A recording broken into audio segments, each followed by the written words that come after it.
Buenas tardes, hermanos. Pues estamos nuevamente retomando nuestro estudio de Hechos, hoy siendo el domingo 28 de junio del año 2020. Este mensaje hemos estado compartiendo acerca del libro de los Hechos. Vamos en el capítulo 12, versículo 20 al 25. Esperemos terminarlo el día de hoy y continuar con el capítulo 13 del 1 al 5.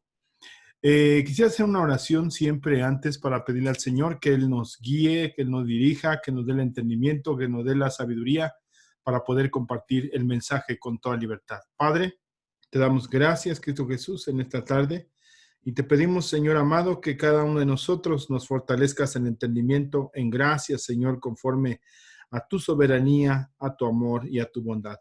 Bendice a cada uno de mis hermanos, Señor, que está escuchando en esta tarde, Señor. Te pido que tú los bendigas a cada uno de ellos y nos des el entendimiento y la sabiduría para caminar, Señor, conforme a lo que tú nos has traído. En el nombre de Cristo Jesús te doy gracias y bendigo tu santo nombre. Amén, Dios, y amén. Amén. Bien, hermanos, pues vamos a, como siempre, vamos a retomar y a compartir siempre la pantalla de lo que es, aquí estamos, ya en Hechos capítulo 12. Bien, nosotros terminamos en el versículo 19, ¿sí? Luego que tenemos que retomarlo para poder hallar el hilo en lo que continúa en este texto. Luego que fue de día, hubo un poco de alboroto entre los soldados sobre el que había sido de Pedro, sobre lo que había sido de Pedro. Mas Herodes, habiéndole buscado sin hallarle, después de interrogar a los guardas, ordenó llevarlos a la muerte y después descendió de Judea a Cesarea y se quedó allí. ¿De dónde se quedó? De Herodes, dice, habiendo buscado sin hallarle, después de interrogar a los guardas, ordenó llevarlos a la muerte, después descendió a Judea y a Cesarea. Es muy interesante saber que este Herodes, la región que correspondía o sobre las que estaba gobernando era en Galilea, en Judea y en Samaria, eran parte de su jurisdicción. Por eso es que él podía estar en diferentes lugares y estar ejerciendo su dominio y su soberanía. Vamos a ver aquí en dónde estaba. ¿Sí? Estaba entonces aquí en Cesarea, Judea es toda esta región, es de donde estaba en Judea, bajó, dice la palabra del Señor, estábamos leyendo, Judea y luego en Cesarea. Ahí se quedó por un tiempo. Aquí en el pasaje que estamos leyendo, no dice cuánto tiempo pasó ahí en Cesarea. Sí, lo que podemos entender y comprender que de alguna manera estuvo en un tiempo, pasaron quizás algunos meses, dicen algunos autores, algunos dicen que unas semanas. A veces nosotros vamos leyendo el texto en una consecutiva y creemos que son los tiempos de corrido, o sea, fue hoy, mañana, no. Hay tiempos que duran hasta años en un pasaje a otro para que tenga la consecuencia de lo que está aconteciendo. Debemos de recordar que Lucas está retomando muchos datos, algunos los investiga y simplemente va recopilando y va juntando los textos. Por eso era necesario leer. Dice entonces que descendió de Judea a Cesarea y se quedó allí. ¿Y qué fue lo que pasó allí? ¿Cuánto tiempo estuvo? Quizás desde ahí estuvo gobernando, seguía teniendo las relaciones comerciales, que aquí es donde dice en el versículo 20. Regresemos, entonces, como comentábamos aquí, ahorita vamos a retomar este mapa porque es algo muy importante que tenemos que seguir hablando. ¿Ok? Entonces, versículo 20, y Herodes estaba enojado contra los de Tiro y de Sidón, que era una parte porteña de la Fenicia, en la cual tenían unas relaciones comerciales, relaciones políticas.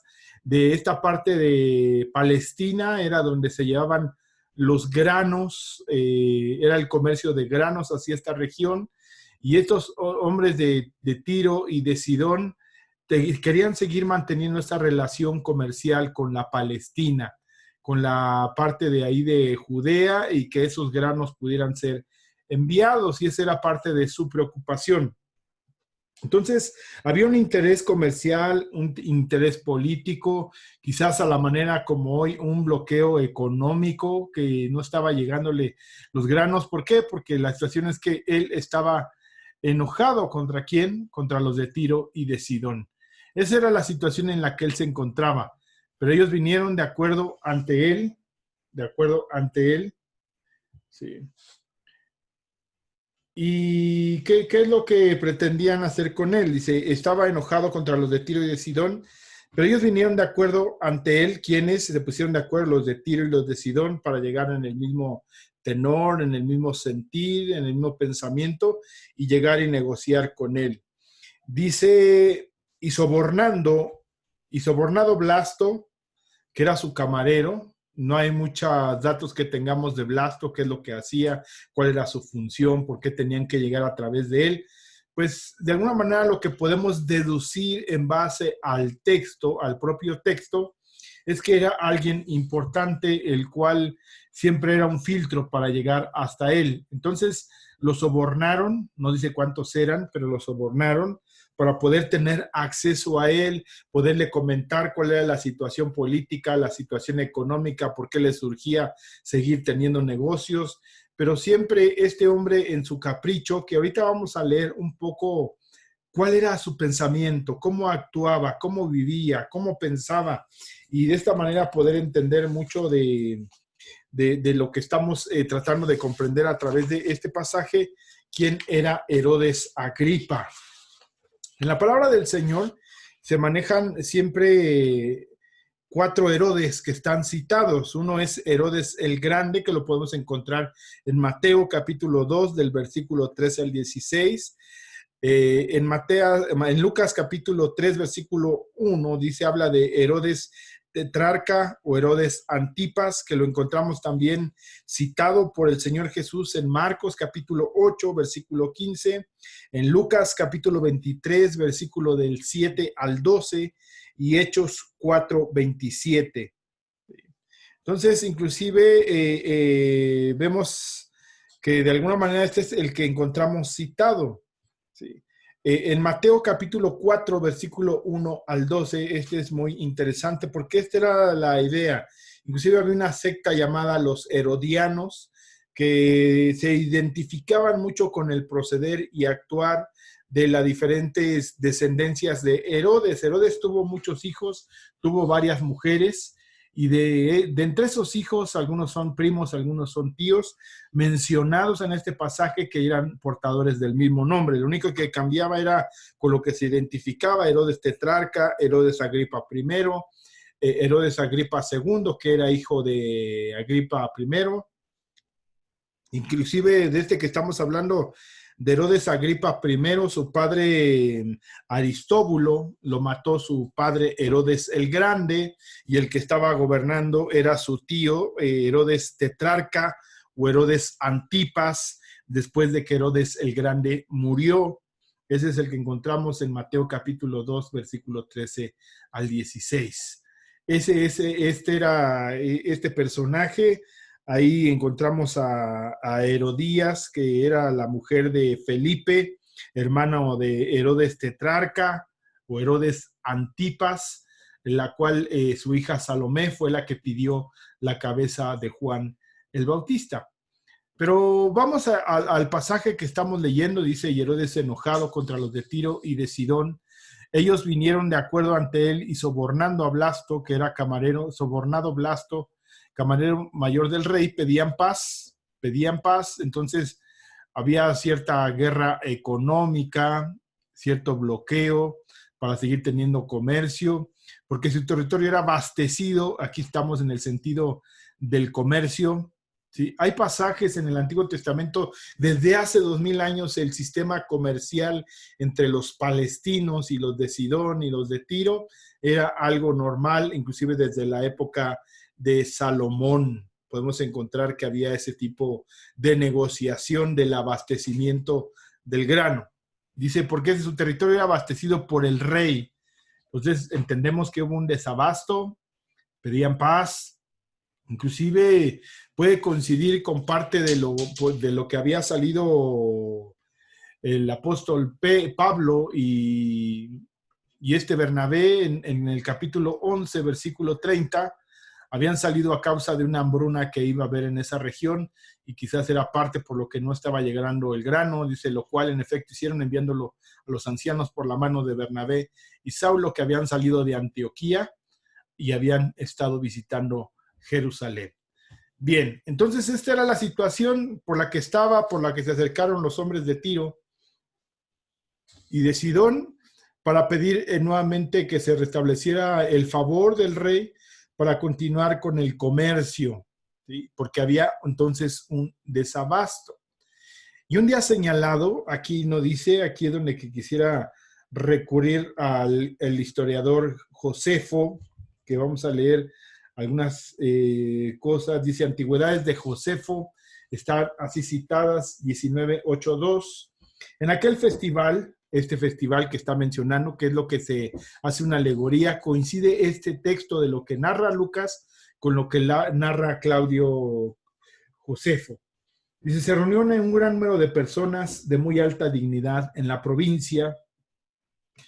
El segundo día se puso una capa hecha, al segundo día se puso una capa hecha enteramente de plata, de una contextura verdaderamente maravillosa, y entró al teatro por la mañana temprano, momento en que la plata que de su vestimenta, iluminada por los reflejos de los rayos del sol, brillaba de manera sorprendente y era tan resplandeciente que generaba temor en quienes miraban directamente. En ese momento sus aduladores, ¿quiénes eran los aduladores? Pues pueden ser parte de estos que estaban de Tirón, de Sidón, los propios de la región de Samaria. ¿Qué es lo que hicieron? Dice que gritaron por todos lados, aunque no para su bien, que era un Dios, y añadieron. El texto que estamos leyendo nosotros dice, en un día señalado, Herodes, ataviado con su ropaje real, aquí coincide la manera en que estaba vestida, que era una manera sorprendente, con su vestido con luces de plata, imagínense el resplandor del sol, y brillaba quizás en un resplandor, sentado en su trono, ¿sí? Por eso es que él era, de alguna manera, de parte de su jurisdicción, Samaria, le dirigió un discurso al pueblo. La gente gritaba. ¿Sí? Aquí es donde vemos, de alguna manera, ¿sí?, coincidiendo con lo que estamos diciendo, el texto. Dice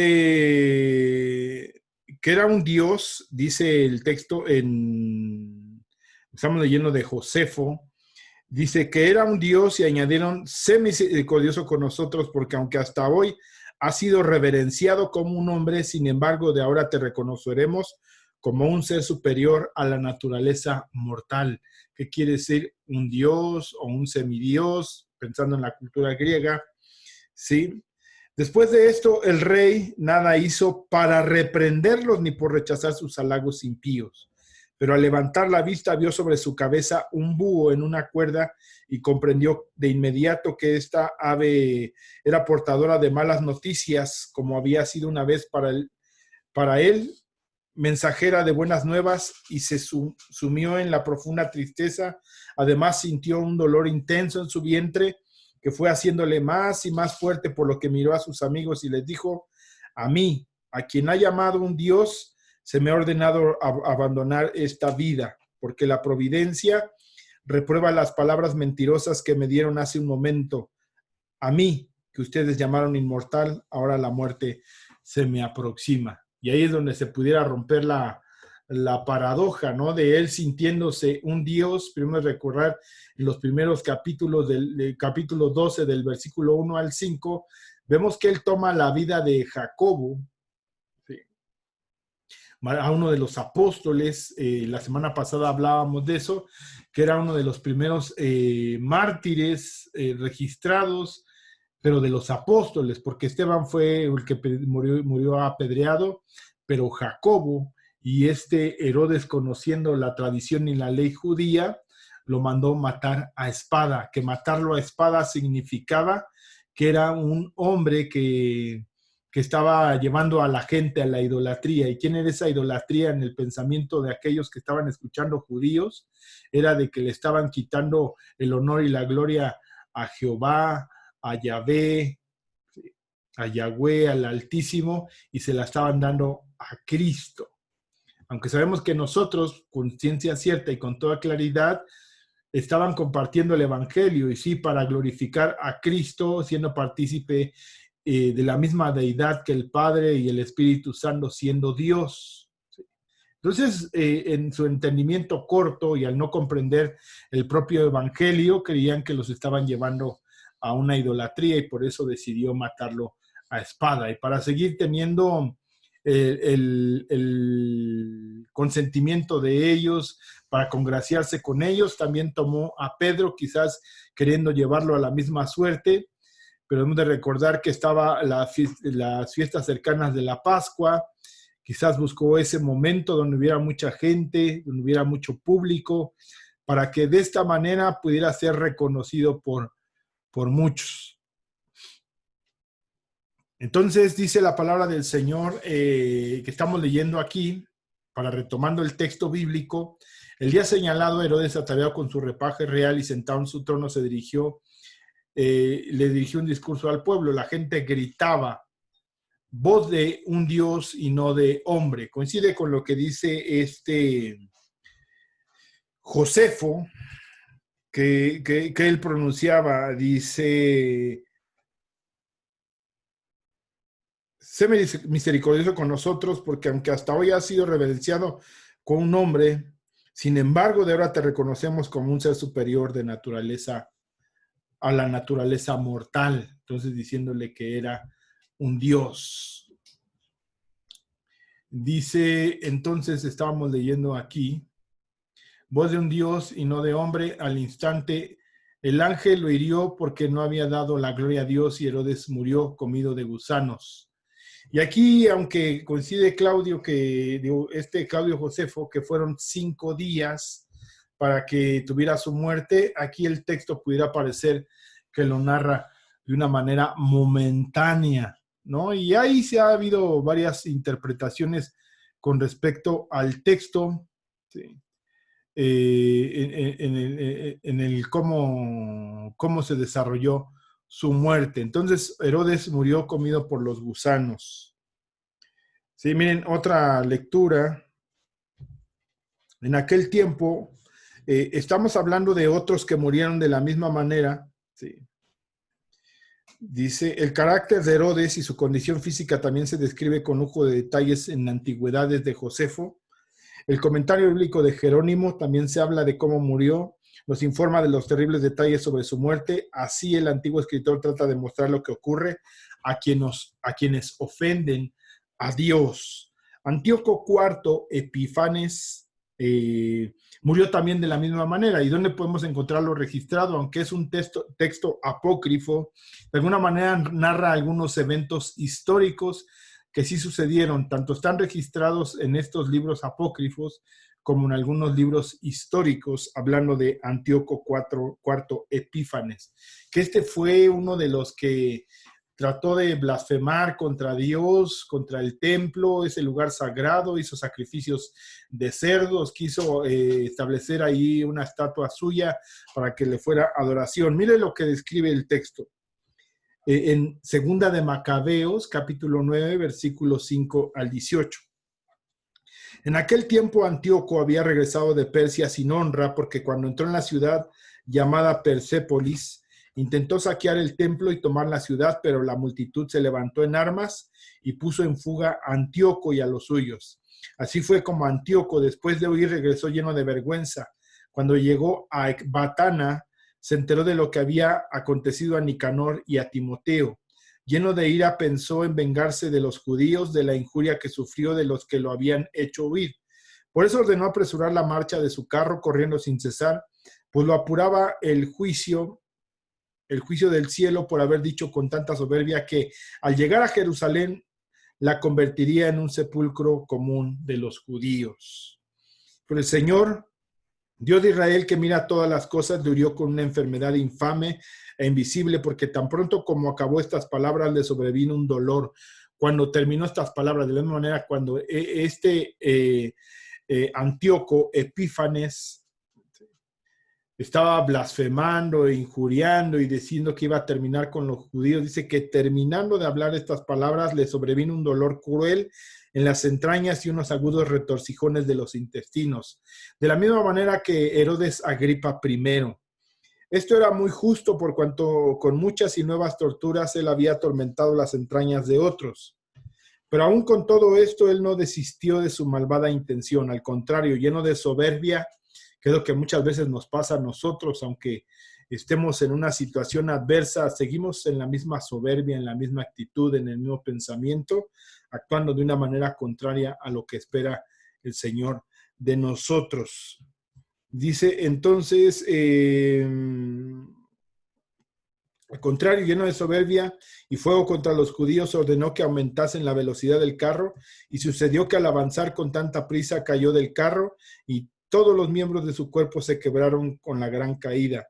Así, el que poco antes de sobrehumana arrogancia parecía que podía dar órdenes a las olas del mar, así como el rey Canuto, no sé si han escuchado la historia del rey Canuto, que todos le decían que sí, sus súbditos, y él decía, hoy es de noche, y aunque fuera de día, si él decía que era de noche, ¿sí? Pero él cansado de esta manera de que ellos, en vez de honrar a Dios, lo honraban a él. Y lo que hizo fue y los llevó y les dijo, bueno, vamos al mar, puso su silla y les preguntó, ¿ustedes creen que si yo ordeno al mar que se detenga, se va a detener?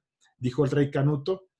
Y sus súbditos le decían, sí, si tú lo dices, se va a detener el mar, aunque ellos en su mente y en su pensamiento tenían claro que no iba a pasar así, pero no podían dejar de adular y de querer quedar bien. Entonces aconteció que la marea empezó a subir y empezó a mojar su silla, después sus pies, después sus piernas. Y entonces él les ordenó y les dijo que no le tenían que decir a todo que sí, sino que si había algo en lo que no estaban de acuerdo, era incorrecto, que el único que podía detener las olas del mar era Dios y no él. Y muchas veces pasa así, hermanos, con los aduladores, inclusive en las condiciones en las que hoy están muchas congregaciones. Hay mucha gente adulando a los pastores, y los pastores cegados, quizás también en la propia soberbia, actúan de una manera inapropiada con la gente, ¿no? O tomando decisiones que solamente le traen un beneficio a él y no a los demás hermanos. Dice entonces la palabra del Señor, leyendo aquí el texto apócrifo, dice, al contrario, lleno de soberbia y fuego contra los judíos, ordenó que aumentasen la velocidad del carro, y sucedió que al avanzar con tanta prisa cayó del carro y todos los miembros de su cuerpo se quebraron con la gran caída. Así él poco antes con sobrehumana arrogancia, parecía que podía dar órdenes a las olas del mar y pesar en balanza las alturas de los montes. Ahora lleno de soberbia, estaba derribado en tierra y era llevado en una camilla como dando testimonio en sí mismo del poder de Dios que se había manifestado. Pues el cuerpo del impío salían gusanos a borbotones, y sus carnes en medio de dolores se le caían aún viviendo, tanto que el ejército se sentía molesto por el mal olor que emanaba de él, y al que poco antes le parecía que tocaba las estrellas del cielo, ya ninguno lo podía llevar por causa del intolerable mal olor. Desde ese momento, pues, comenzó a tomar conciencia de su gran soberbia, amonestado por el divino castigo, aunque aumentaba cada vez más sus dolores, y como ya él mismo no podía soportar su propio mal olor, dijo así: justo es ser súbdito de Dios y que el mortal no se sienta como si fuese Dios.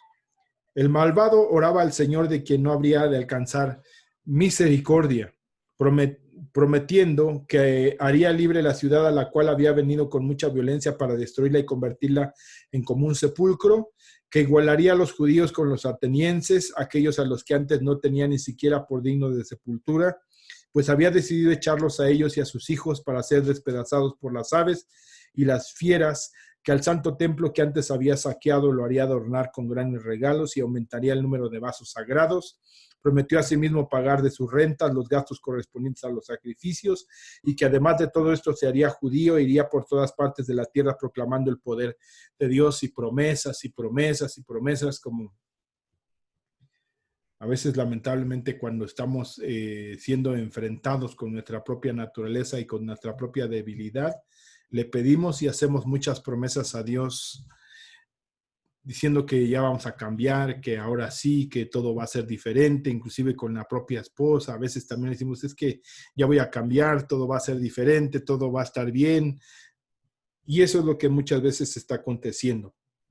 Pero como los dolores no cesaban porque el justo juicio de Dios había venido sobre él, desesperado escribió a los judíos una carta propia de un hombre que suplica de esta manera: el rey emperador Antíoco, a los buenos ciudadanos judíos, saludos, salud y felicidad. Y empieza la descripción a pedirles perdón también a los judíos para alcanzar el perdón también de Dios. Pero a veces no va a haber el tiempo propicio, ni quizás el tiempo de pedir perdón.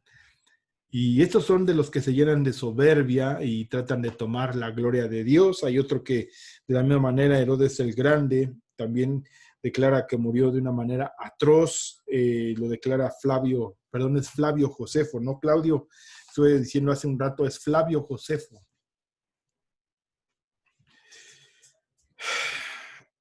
Miren, otra, la misma perspectiva, el historiógrafo judío Josefo cuenta que Herodes Agripa había venido a Cesarea a celebrar un festival en honor del emperador Claudio. El festival consistía en juegos que lo llevaban a cabo cada 5 años, presumiblemente programados para el 1 de agosto, de tal modo que coincidiera con el cumpleaños del emperador. Es importante esta fecha después de la cosecha de granos, pues permitía a los comerciantes comprar trigo. Entonces esto por lo que fueron los de Tiro y los de Sidón. ¿Sí? Y aquí narra nuevamente lo mismo, cómo murió este hombre. Entonces vemos a Flavio Josefo, que de alguna manera narra y describe estos acontecimientos de la muerte de Herodes Agripa. Regresamos entonces aquí, se dirigió en un discurso al pueblo, la gente gritaba, voz de un Dios y no de hombre. Ahí él no les dijo ni les reprendió, así como en Hechos capítulo 14, versículo del 12 al 14, donde algunos decían que Pablo y Bernabé eran dioses, y ellos dijeron, no, nosotros somos comunes como ustedes, rechazaron la adoración, y eso también casi les cuesta la vida. Entonces vemos aquí en este pasaje, dice, la gente gritaba, voz de un Dios, no de hombre. Al instante un ángel del Señor lo hirió, no le había dado la gloria a Dios y Herodes murió comido de gusanos. Sí. Dice, dice, aquí hay algo muy importante que tenemos que rescatar. Al instante un ángel del Señor lo hirió. Aquí hay mucha confusión porque algunas dicen un ángel del Señor, otras dicen el ángel, un par de letras cambia, porque hablar del ángel del Señor, inclusive en este pasaje vemos que también un ángel dice que sacó a Pedro de la cárcel, aquí dice un ángel o el ángel del Señor lo hirió, ¿cómo? Trayendo mortandad, que se aguzanara. Un ángel del Señor o el ángel de la muerte lo encontramos en el Antiguo Testamento, por ejemplo, en Éxodo capítulo 12, versículo 23, si es así. Dice la palabra del Señor, cuando el Señor pase por el país para herir de muerte a los griegos, verá la sangre en el dintel de los postes de la puerta y pasará de largo por esa casa. No permitirá el Señor que el ángel exterminador entre a la casa de ustedes y los hiera. Es uno de los pasajes que encontramos en esa misma referencia. Otro es segunda de Samuel, que en la mañana lo estaba comentando, capítulo 24, versículo 16. Dice, entonces el ángel del Señor que estaba junto a la parcela de Arauna de Jebuseo extendió su mano hacia Jerusalén para destruirla. Pero el Señor se arrepintió del castigo que había enviado. Basta, le dijo al ángel que estaba hiriendo al pueblo, detén tu mano. Miren, aquí dice el ángel del Señor. Sí. Y aquí encontramos, dice, pero el Señor se arrepintió y dijo, basta. ¿A quién le dijo basta? Al ángel ¿A cuál ángel que estaba hiriendo al pueblo? Detén tu mano. Entonces ahí hubo una detención del acto divino, pero había una manifestación de un ángel que destruía y traía mortandad y juicio. Otro pasaje que tenemos es en segundo libro de las Reyes, capítulo 19, versículo 35. Espero que puedan ir siguiendo. Esa misma noche, el ángel del Señor salió y mató a 185,000 hombres del campamento asirio. A la mañana siguiente, cuando los demás se levantaron, allí estaban tendidos todos los cadáveres. ¿Quién fue? El ángel del Señor. Entonces, aquí podemos ver de la misma manera que quizás viene manifestando un juicio en el pasaje que estamos leyendo, dice un ángel, o hay unas versiones que dice, el ángel del Señor lo hirió porque no le había dado la gloria a Dios. Y es algo muy interesante, hermanos, porque ese es uno de los principales problemas que están surgiendo en la iglesia, ¿sí? Porque se está dando la gloria al hombre, ¿sí? La muerte, sabemos de entender que la muerte está en manos de Dios y no de Satanás. Este es un ejemplo de un juicio temporal ejecutado por Dios, ¿sí? Todavía no es el juicio final. Entonces, de la misma manera que hemos encontrado en el Señor aquí, en este pasaje,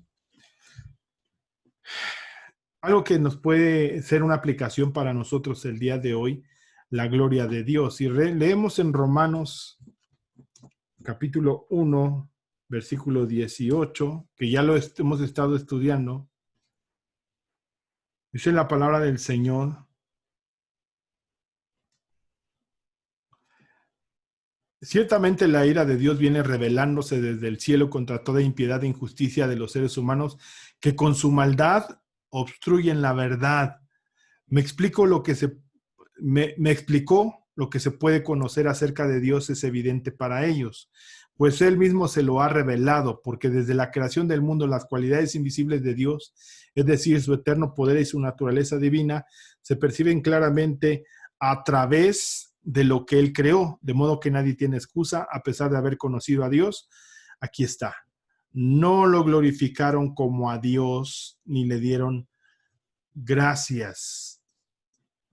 Si este era un inconverso, un hombre pagano que no conocía a Dios, que blasfemaba, que inclusive tomó en sus manos la vida de Jacobo, lo mandó a ejecutar a espada y quería hacer lo mismo con Pedro, que se sentía que él tenía dominio de la vida, ¿sí? Y ahora él terminaba siendo ejecutado por Dios mismo. De aquí pueden surgir varias preguntas. ¿Por qué Dios salvó a Jacobo? Perdón, no le permitió la vida a Jacobo y sí a Pedro. Esas preguntas, tenemos leyendo el texto y ver que el Señor nos dice, ¿por qué le permitió la vida a Pedro y no a Jacobo? Pero sí vemos que de alguna manera este hombre prominente que quería traer destrucción y muerte a los judíos, debemos de recordar que estos herodianos o estos tetrarcas también se identificaban como judíos, aunque muchos no eran nacidos como judíos, seguían las tradiciones y buscaban una simpatía con los propios judíos. Entonces, eso era lo que estaba aconteciendo. Versículo 24, vamos al versículo 24.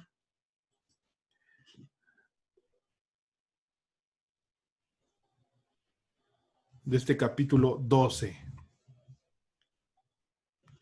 Pero la palabra de Dios seguía extendiéndose y difundiéndose. De la misma manera como en otros pasajes lo hace Lucas, termina un resumen de una manera característica.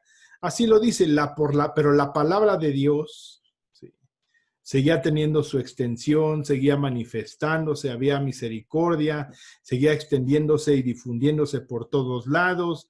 Este es un epílogo con el que termina o cierra un texto siempre Lucas. Vamos a ver otro ejemplo en el capítulo de Hechos, capítulo 6, versículo 7, que está hablando de cuando se instaló a los diáconos.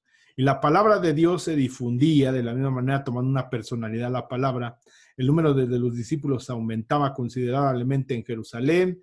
Incluso muchos de los sacerdotes obedecían la fe. Inclusive en Hechos capítulo 9, versículo 31. Mientras tanto, la iglesia disfrutaba de paz a la vez que se consolidaba en toda Judea, Galilea y Samaria, pues vivía en el temor del Señor e iban creciendo un número fortalecido por el Espíritu Santo, fortalecida la iglesia por el Espíritu Santo. Y así ya encontramos referencias en Hechos 19:20, en Hechos capítulo 12:24, Hechos 16:5, Hechos 28:31. Vamos a tomar otro ejemplo, 16:5, que de la misma manera es recurrente al ir cerrando algunos textos. ¿Sí? Así las iglesias se fortalecían en la fe y crecían en número días tras días. Y es algo que hemos coincidido, que se empieza a manejar el término en plural desde el capítulo 9, versículo 31, las iglesias. En algunas versiones dice iglesias, en algunas otras versiones dice iglesia, ¿sí? Y vemos que de alguna manera es un texto recurrente. Pero regresemos al texto que estamos estudiando, versículo 24. Entonces, pero la palabra del Señor crecía y se multiplicaba. Y Bernabé y Saulo, cumplido su servicio, ¿cuál servicio? Del que está en Hechos capítulo 11, versículo 31. Dice aquí, entonces, ¿cuál era la encomienda que tenían? Entonces decidieron que cada uno de los discípulos, según los recursos que cada cual enviara ayuda a los hermanos que vivían en Judea. Así lo hicieron, mandando su ofrenda a los ancianos por medio de Bernabé y Saulo. Aquí es donde nuevamente sentimos que los tiempos se empalman. No hay una comprensión de qué evento fue primero o qué evento fue posterior, sino cuando murió Herodes regresaron ellos. Lo que sí tenemos claro es que venían de Jerusalén y regresaron a Antioquía cumpliendo su propósito. Pudiera parecer que mientras estaba desarrollando lo que le pasó a Herodes en Cesarea, ellos estaban en Jerusalén y regresaban a Antioquía. Y aquí nuevamente toma el texto. Es muy importante saber que regresaron. Aquí mencionan algunos personajes que toman prominencia en el texto. Bernabé y Saulo, sigue siendo llamándose Saulo. Es hasta el Hechos capítulo 13, versículo 13, donde Saulo le es cambiado el nombre y recibe el nombre de Pablo. A partir de este versículo 24 y 25, el apóstol Pedro aparece una vez más, nada más, en Hechos capítulo 15. Aparece solamente Pedro mencionado cuando es el concilio apostólico y de ancianos. No solamente estuvieron los apóstoles, sino también estuvieron los ancianos y mucha parte del pueblo. Entonces dice el pasaje que aquí hay algunas partes donde cambia el texto. Cuando Bernabé y Saulo cumplieron su servicio, regresaron de Jerusalén llevando con ellos a Juan, ¿sí? Llamado también Marcos. Bueno, aquí no viene, en la versión 60 dice, volvieron a Jerusalén llevando también consigo a Juan, el que tenía por sobrenombre Juan Marcos. ¿Sí? ¿Y quién era Juan Marcos? Era sobrino de Bernabé. En Colosenses capítulo 4, versículo 10, dice, Aristarco, mi compañero de cárcel, le mando saludos, como también Marcos, el primo. Aquí es una gran diferencia. Versión Américas dice sobrino, versión 60 está la versión internacional, dice primo de Bernabé. ¿Sí? Pero lo que más se coincide es que era su sobrino de Bernabé era Lucas. Entonces, Lucas era de la misma región de Chipre, de donde venía Bernabé, Lucas también. Y debemos de recordar que después hay una sinsazón ahí con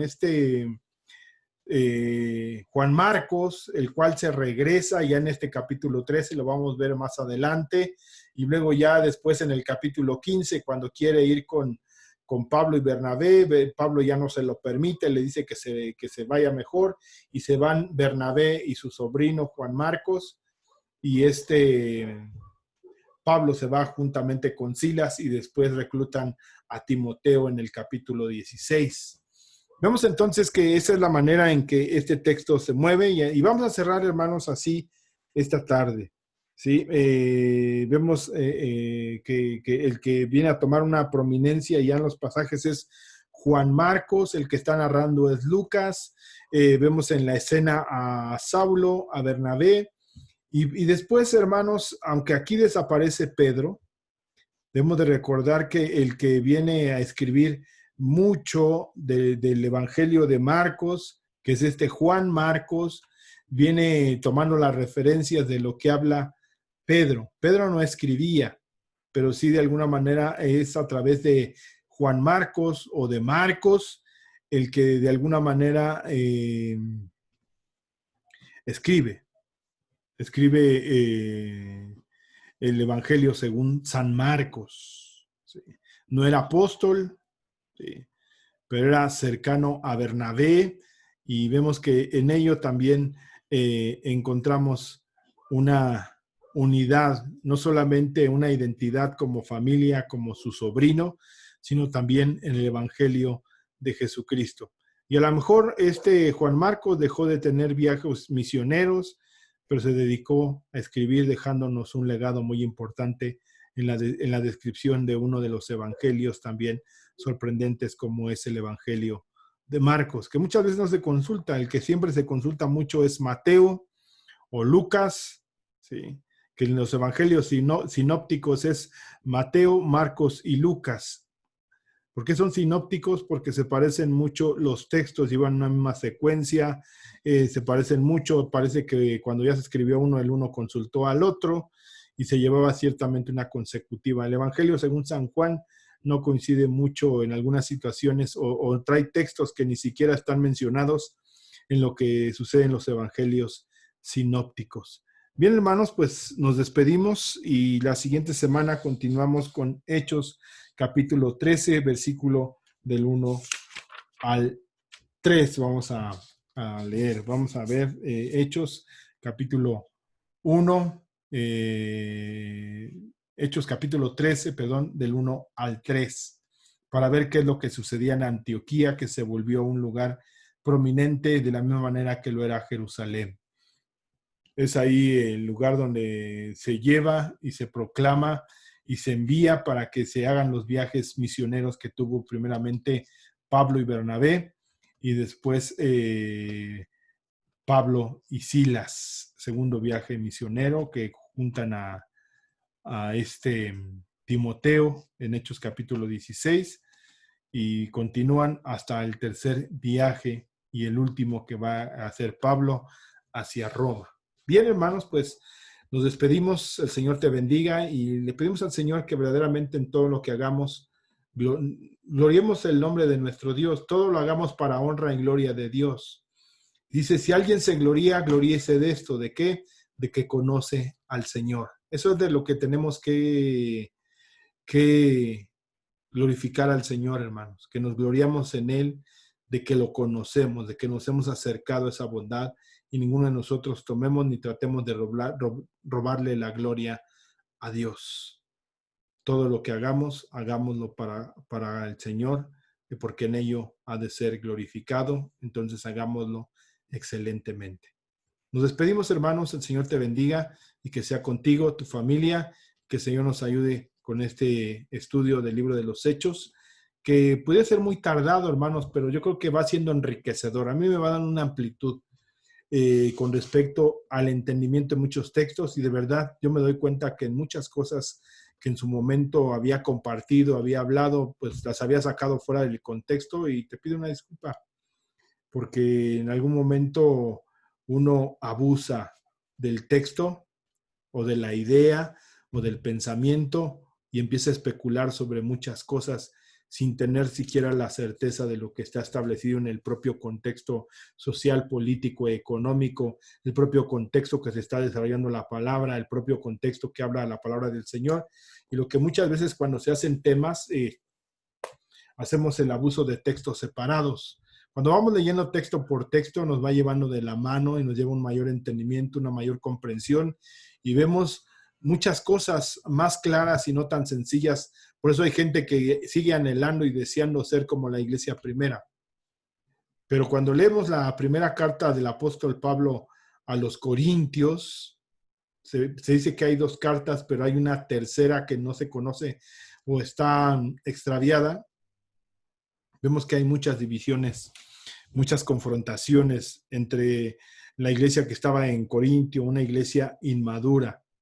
Inclusive aún después del siglo I hay un hombre, no me recuerdo quién les escribe a los corintios y les dice que sigan leyendo las cartas que les escribió Pablo porque seguía habiendo desavenencias, conflictos entre los propios hermanos que estaban ahí en Corinto.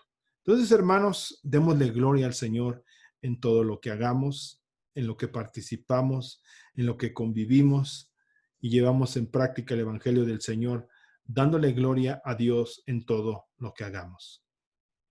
Dios te bendiga, hermanos. Nos despedimos el día miércoles. Día martes tenemos actividad de oración. Día miércoles tenemos la segunda carta del apóstol Pablo a Timoteo. El día domingo estamos teniendo un mensaje a las 12 del día y por la tarde este estudio del libro de los Hechos. Espero te pueda ser de bendición. Dios te bendice. Oremos al Señor. Padre, te damos gracias, Cristo Jesús, en esta tarde. Y te pedimos, Señor amado, que seas tú guiando nuestros pensamientos y nuestro corazón y que con toda firmeza y que con toda claridad, Señor, podamos compartir plenamente el Evangelio, Señor. En tu santo nombre te damos gracias. Amén, Dios. Amén. Dios te bendice, hermanos. El Señor sea contigo.